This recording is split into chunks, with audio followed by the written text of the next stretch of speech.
मध्य प्रदेश और छत्तीसगढ़ में एक महत्वपूर्ण गतिविधि होने जा रही है। प्रदेश सरकार जनता की सुरक्षा और किसी भी संभावित आपदा से निपटने की तैयारियों को परखने के लिए आज शाम एक व्यापक मॉक ड्रिल का आयोजन कर रही है। इसके साथ ही एक प्रतीकात्मक ब्लैकआउट भी किया जाएगा। यह मॉक ड्रिल आज शाम 4 बजे से रात 8 बजे तक चलेगी। इसका मुख्य उद्देश्य नागरिकों की सुरक्षा व्यवस्था को और मजबूत करना है। साथ ही इसका लक्ष्य नागरिकों को युद्ध जैसी स्थितियों से अवगत कराना है, उन्हें प्रशिक्षित करना और सभी प्रकार की आपातकालीन परिस्थितियों से लड़ने के लिए हमारी तैयारियों का जायजा लेना है। इस अभ्यास के दौरान प्रदेश के विभिन्न हिस्सों में सायरन बजाकर काल्पनिक हमले की सूचना दी जाएगी। इसके बाद शाम 7:40 से ब्लैकआउट का अभ्यास होगा। इस दौरान लोगों से अपील की गई है कि वे अपने घरों और कार्यालयों की बत्तियां बंद कर दें और खिड़कियों पर पर्दे लगा लें। खतरा टलने की सूचना सायरन के माध्यम से दोबारा दी जाएगी, जिसके बाद बत्तियां वापस चालू की जा सकती हैं। सरकार ने स्पष्ट रूप से कहा है कि इस अभ्यास से किसी भी नागरिक को डरने की आवश्यकता नहीं है। यह केवल हमारी तैयारियों का मूल्यांकन करने और नागरिकों को जागरूक करने का एक प्रयास है। साथ ही लोगों से यह भी अपील की गई है कि वे भीड़-भाड़ ना करें, अफवाहें ना फैलाएं और यातायात तथा पुलिस व एम्बुलेंस जैसी आवश्यक सेवाओं को सुचारू रूप से चलने दें।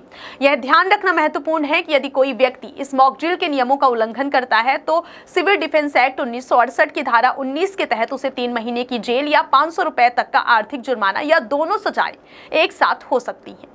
मध्य प्रदेश के कई महत्वपूर्ण शहर में इस मॉक ड्रिल का केंद्र रहेगा। भोपाल जो राजधानी है, वहां सेना की इन्फेंट्री, सीआरपीएफ की बटालियन, भेल कारखाना, साइबर मुख्यालय और स्टेट डेटा सेंटर जैसे महत्वपूर्ण संस्थान मौजूद हैं।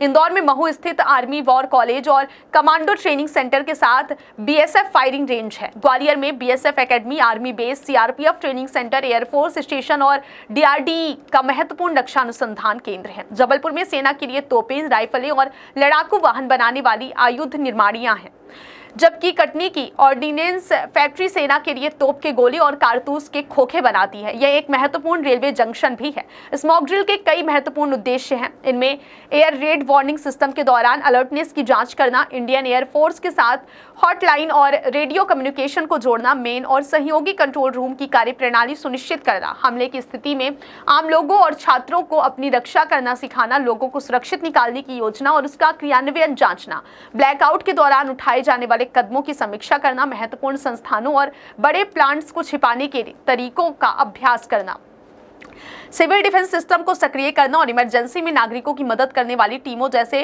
फायर फाइटर्स और रेस्क्यू ऑपरेशन का प्रबंधन शामिल है। यह राष्ट्रव्यापी अभ्यास ऐसे समय में हो रहा है जब पाकिस्तान के साथ तनाव की स्थिति बनी हुई है। आज देश के 244 इलाकों में इस तरह की मॉक ड्रिल आयोजित की जाए, जिसमें छत्तीसगढ़ का दुर्ग भी शामिल है। भिलाई स्टील प्लांट की संवेदनशीलता को देखते हुए दुर्ग को विशेष अलर्ट पर रखा गया है। सिविल डिफेंस डिस्ट्रिक्ट्स को उनकी संवेदनशीलता के आधार पर 3 श्रेणियों में बांटा गया और दुर्ग कैटेगरी 2 में आता है। वहीं सीजी के दुर्ग के कलेक्टर ने बताया कि आज शाम 4 बजे जगह जगह सायरन बजाए जाएंगे, जिसके बाद सिविल डिफेंस वॉर की मॉक ड्रिल होगी। इसमें नागरिकों को हवाई हमले के दौरान खुद को बचाने का प्रशिक्षण दिया जाएगा।